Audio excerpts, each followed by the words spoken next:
कभी कभी सुनाता हूं मैं कथाओं में कि जब राम जी रावण को मार करके लौट करके आए तो जनक जी ने पत्र लिखा, पत्र लिख करके भेजा। राम जी अपनी सभा में बैठे थे, सारी वानर सेना बैठी थी। जामवंत जी बोले, भगवान आपकी ससुराल से पत्र आया है। राम जी बोले, पढ़ के सुनाओ, क्या भेजा है ससुर जी ने लिख के। तो उसमें जनक जी ने लिखा था, हमको बड़ी प्रसन्नता है कि आप सकुशल वापस आ गए हैं। 14 वर्ष बड़ा श्रम आपने सहा होगा, आपने लंका पर विजय प्राप्त की, उसकी भूरी भूरी आपको शुभकामनाएं आदि सब लिखी थी। और फिर नीचे लिखा था, जनकपुर वासियों की बड़ी इच्छा है कि 14 वर्ष तो हो ही गए हैं आपको वन गए, और ब्याह के बाद भी लाली जानकी और आपका यहाँ आगमन हुआ नहीं है। हमारी प्रार्थना है कि आप चारों पहुना मतलब जमाई राजा, चारों बहुओं के साथ और अपनी समस्त वानर सेना के साथ कुछ दिन आराम करने के लिए जनकपुर आ जाइए, हम आपकी सेवा करेंगे। महाराज जैसे ये बात सुनी, बंदर तो उछलने लगे, सारे बंदर नाचने लगे, बोले बढ़िया हुआ, लंका से थके आ रहे आए भैया, बिल्कुल आराम नहीं मिला है, आराम करवे जनकपुर जाएंगे। और हमारे ठाकुर जी जमाई हैं, तो हम ठाकुर जी के चेला, हम भी जमाई हुए जनकपुर के, हमारी भी खूब खातिरदारी होगी।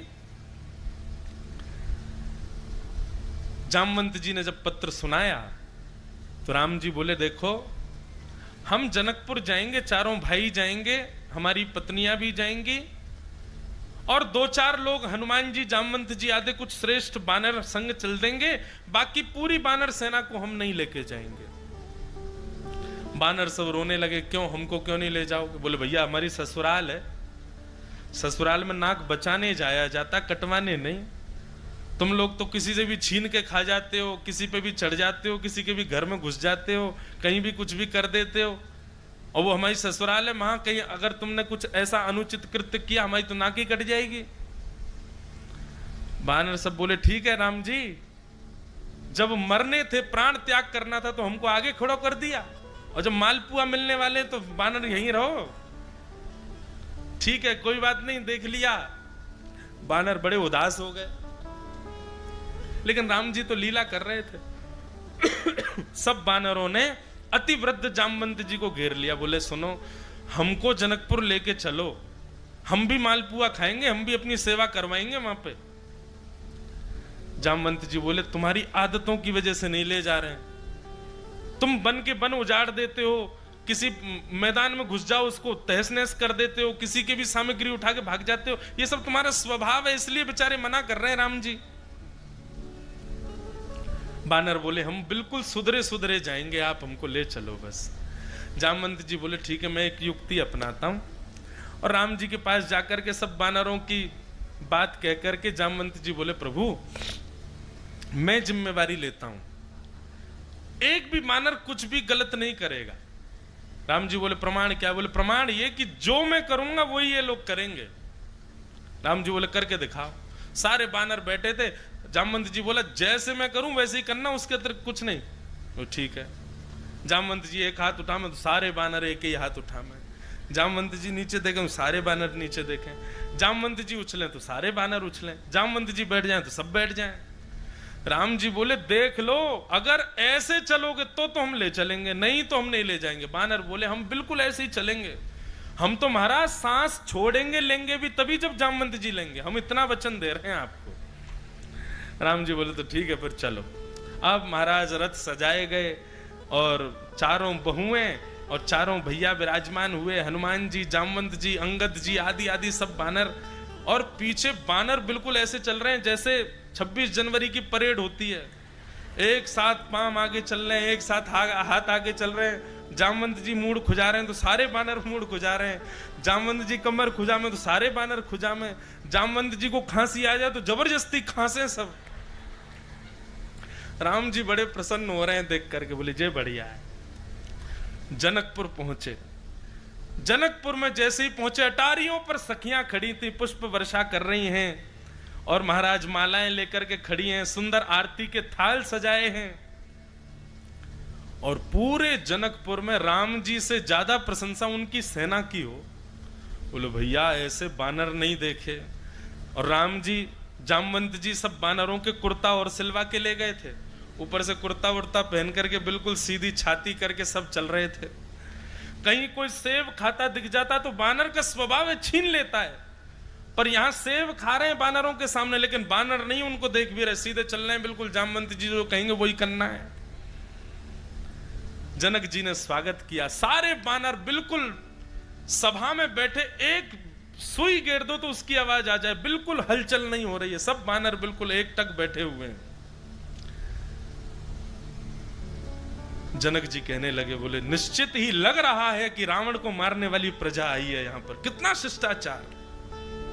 राम जी बोले जी बिल्कुल ऐसे ही है, हमारे भोले भाले बानर हैं सारे। महाराज अब वार्ता बाद में होगी, पहले प्रसादी पाली जाए। बोले जी। अब बानर तो भैया कभी पेड़ पर चढ़ के खाते हैं, एक दूसरे से छीन के खाने वाले, लेकिन आज बानरों के आगे पट्टा लगाए गए, चौकियां लगाई गई हैं, आसन धरे गए हैं, थालियां लगी गई हैं, उसमें सुंदर सुंदर कटोरियां रखी हैं।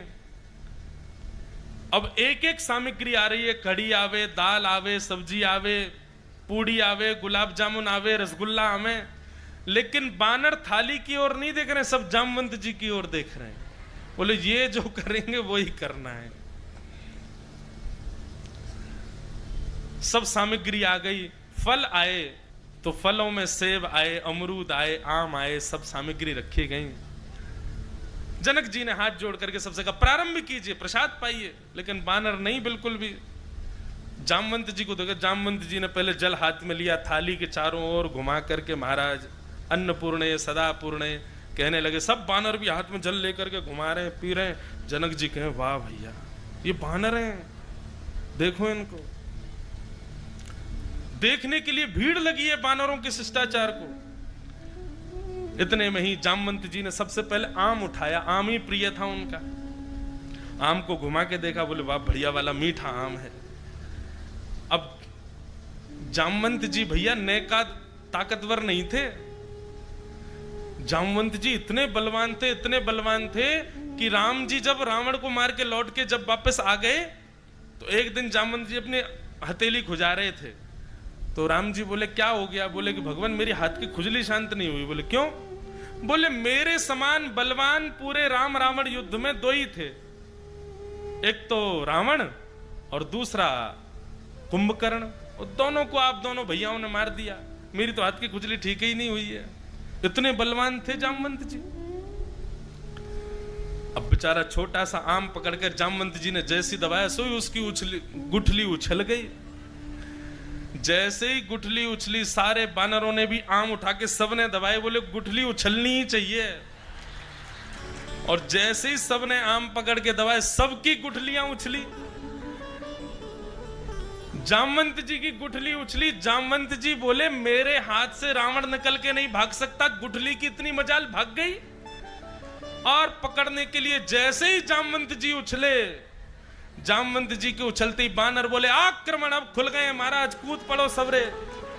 और लिए महाराज बानर एक दूसरे पर कूदने लगे, किसी की कढ़ी लेके भाग रहे हैं, किसी की दाल लेके भाग रहे हैं। जनक जी की थाली में से पूड़ी लेके भाग गए बानर सबरे। पूरे जनक जी के महल में कढ़ी, खीर, दाल आदियों से पूरा लेपन कर दिया पूरे सभा का। राम जी नीची नजर करके बैठे थे। जनक जी बोले लग रहा है कि रावण को मारने वाली सेना है। राम जी बोले अब क्षमा करें पिताजी, बानर हैं, अपना स्वभाव कैसे छोड़ सकते हैं। जनक जी को लगा कि राम जी को बहुत संकोच हो गया है, तो जनक जी ने तुरंत राम जी को हृदय से लगा लिया। परंतु सबसे ज्यादा संकोच तो जामवंत जी को हो रहा था। जामवंत जी बोलने लगे, बोले सारे करे कराए पे पानी फेर दिया, अरे ये क्या गुठली उछल गई, सबरे उछल गए। तब राम जी को बड़ी मंदी नजरों से जामवंत जी ने देखा क्षमा मांगते हुए। लेकिन जब राम जी को देखा तो राम जी जनक जी के हृदय से लगे हुए थे और जनक जी के नेत्रों से आंसू गिर रहे थे। वो दृश्य देख करके जामवंत जी के चित्त में आया कि ऐसा सौभाग्य मुझे कब मिलेगा कि मेरे भी जमाई राम जी जैसे हों और मैं अपने चित्त से उनको लगा करके प्रेमाश्रु बहाऊं। ये हृदय का भाव जैसे ही प्रकट हुआ, अंदर से आत्मग्लानि हो रही थी कि मेरी वजह से सब बिगड़ गया। राम जी जामवंत जी के चित्त की बात समझ गए, तुरंत आसन से उठ करके आए और जामवंत जी से बोले हम आपके चित्त की बात समझ गए हैं, आप आत्मग्लानि मत करो, हम आपसे बहुत प्रसन्न हैं और आपको वचन देते हैं आपके हृदय का मनोभाव हम द्वापर युग में पूर्ण करेंगे।